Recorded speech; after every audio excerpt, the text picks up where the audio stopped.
In the bitter, freezing depths of the Australian winter of August 1944, the small, isolated rural township of Cowra, situated deep within the rolling agricultural plains of New South Wales, harboured a massive, violently simmering psychological powder keg. Behind thick, seemingly impenetrable layers of heavy, coiled barbed wire and towering wooden watchtowers lay the No. 12 prisoner of war compound. While the massive facility safely housed thousands of captured Italian soldiers who cheerfully accepted their fate, it was within the specific, heavily guarded confines of Camp B, the Japanese sector, that a profound, fundamental clash of military cultures was driving over 1,000 men toward an unprecedented, suicidal eruption. To properly comprehend the sheer, terrifying magnitude of the impending catastrophe, one must first entirely understand the deeply ingrained, unyielding psychological conditioning of the Imperial Japanese soldier. Governed by the strict, uncompromising Senjinkan military code, Japanese soldiers were fiercely indoctrinated from birth to believe that surrendering to the enemy was the absolute ultimate, unforgivable disgrace. To be taken alive was a profound spiritual contamination that completely stripped a man of his honor, deeply shamed his family's reputation, and fundamentally erased his very humanity. The men held at Cowra had not surrendered willingly. The vast majority had been captured while unconscious, severely wounded, or completely incapacitated by starvation during the brutal, unforgiving jungle campaigns of the Pacific War. Upon awakening behind the thick barbed wire in the strange, freezing landscape of Australia, these deeply traumatized men were consumed by an unbearable, toxic combination of profound survivor's guilt and agonizing, burning shame. They strictly viewed themselves as living ghosts, entirely dead to their homeland and their grieving families. The Australian Guards, strictly adhering to the humanitarian principles of the Geneva Convention, treated the prisoners with unexpected, baffling decency, providing them with abundant food, excellent medical care, and organized recreational facilities. However, this profound cultural misunderstanding only deeply exacerbated the prisoners' intense internal agony. The absolute benevolence of their captors felt like a constant, humiliating reminder of their own deeply perceived cowardice. For over a year, a dark, heavy atmosphere of absolute desperation continuously festered within the crowded, freezing wooden sleeping huts. The prisoners secretly, meticulously organized a highly rigid, covert military hierarchy within the camp, strictly commanded by fanatic, uncompromising officers who continuously fueled the collective, burning desire to somehow violently restore their lost honor through a final, glorious act of mass self-sacrifice. The highly volatile, deeply pressurized situation finally reached an absolute, catastrophic breaking point in the first week of August 1944. The Australian military intelligence, acutely aware of the dangerously extreme overcrowding and the increasingly hostile, highly organized command structure secretly operating within Camp B, made a standard, seemingly routine administrative decision. They officially announced that all Japanese non-commissioned officers would be forcefully, permanently separated from the enlisted men and immediately transferred to a completely different, highly secure camp located hundreds of miles away in Hay.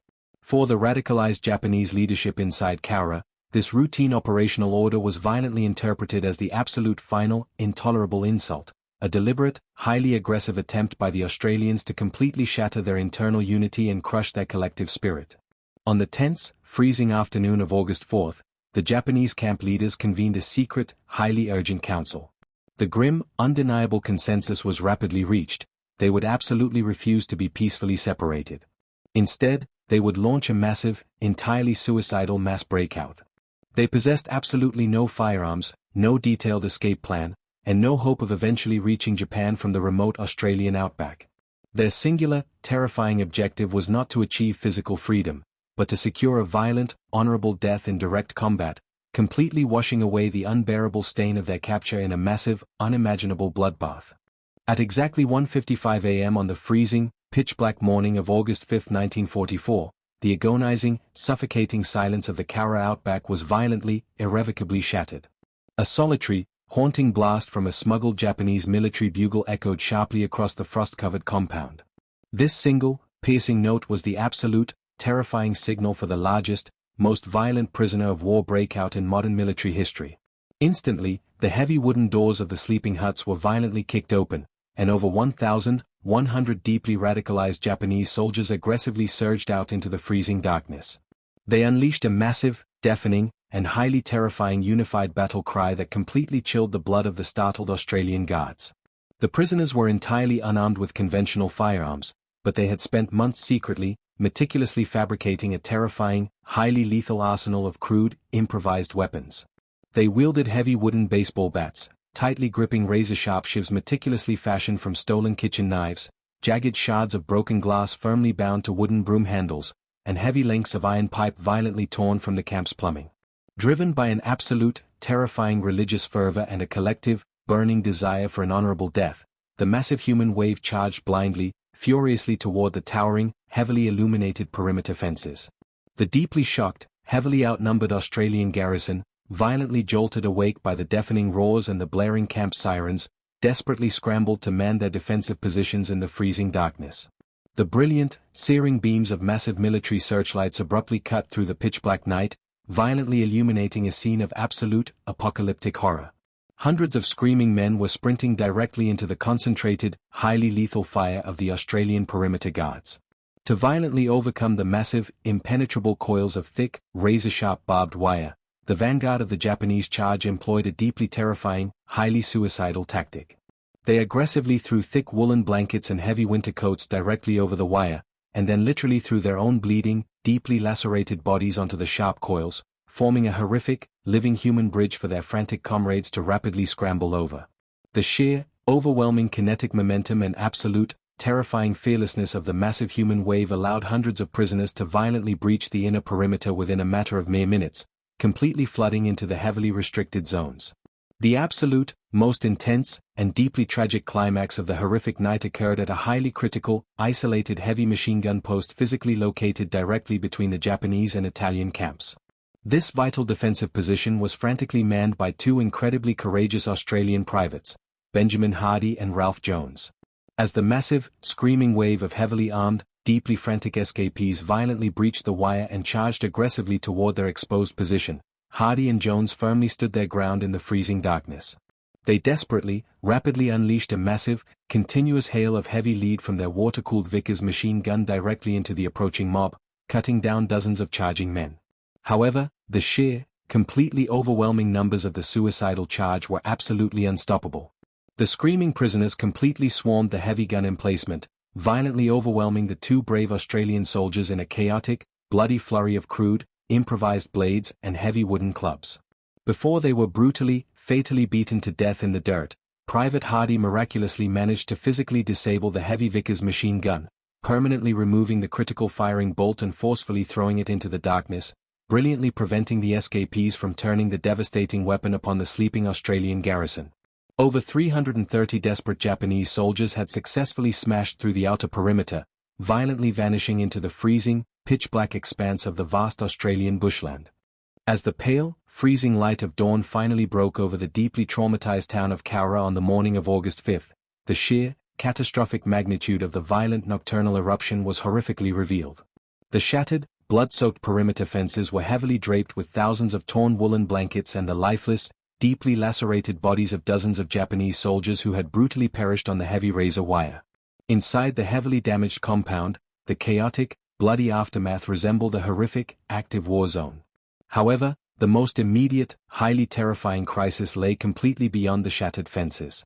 Over 300 deeply desperate, heavily radicalized enemy combatants were now roaming entirely free within the remote, sparsely populated agricultural heartland of New South Wales. The Australian military, deeply shocked and deeply fearful of a violent, widespread rampage against isolated civilian farms, immediately initiated one of the most massive, highly intensive, and deeply frantic manhunts in the entire history of the continent. Heavily armed military patrols, thousands of local police officers, and heavily armed civilian volunteer militias aggressively scoured the rugged, freezing landscape, heavily supported by specialized Aboriginal trackers and military aircraft desperately scanning the vast, rolling plains from the sky. However, the deeply terrified Australian civilians rapidly discovered that the escaped Japanese soldiers had absolutely no strategic intention of violently attacking the local population or conducting a coordinated military insurgency. The escapees were completely, deeply disoriented by the vast, harsh, and entirely unfamiliar Australian landscape. They were dressed only in thin, highly inadequate maroon-colored prisoner uniforms, entirely exposed to the brutal, sub-zero temperatures of the freezing outback winter. Stripped of the frenzied, chaotic adrenaline of the initial nighttime charge, the grim, absolute reality of their hopeless situation violently crashed down upon them. They possessed no food, no compasses, and absolutely no viable means of ever returning to their deeply revered homeland. Driven by the strict, uncompromising dictates of their military honor code, the vast majority of the escapees firmly chose to end their own lives rather than suffer the profound, deeply unbearable indignity of being captured for a second time. The Australian search parties frequently encountered scenes of profound, deeply unsettling tragedy in the quiet bush. Small, isolated groups of Japanese soldiers who had respectfully, ceremoniously hanged themselves from the thick branches of ancient eucalyptus trees, or men who had brutally, desperately used their crude, sharpened kitchen knives to commit ritualistic suicide in the freezing dirt. The massive, heavily armed manhunt completely concluded within 9 freezing, deeply agonizing days. The deeply exhausted, starving, and heavily frostbitten survivors were systematically rounded up and peacefully returned to the heavily reinforced prison compound.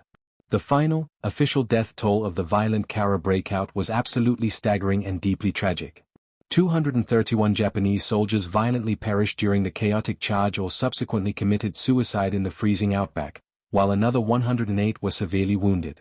4 deeply courageous Australian soldiers, including the heroic machine gunners Benjamin Hardy and Ralph Jones, who were both posthumously awarded the prestigious George Cross for their supreme valor, were brutally killed during the violent melee.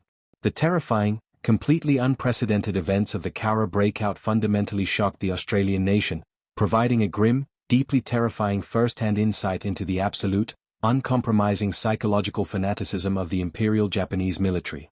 Yet, in the decades following the horrific bloodshed, a profound, deeply moving spirit of reconciliation miraculously blossomed.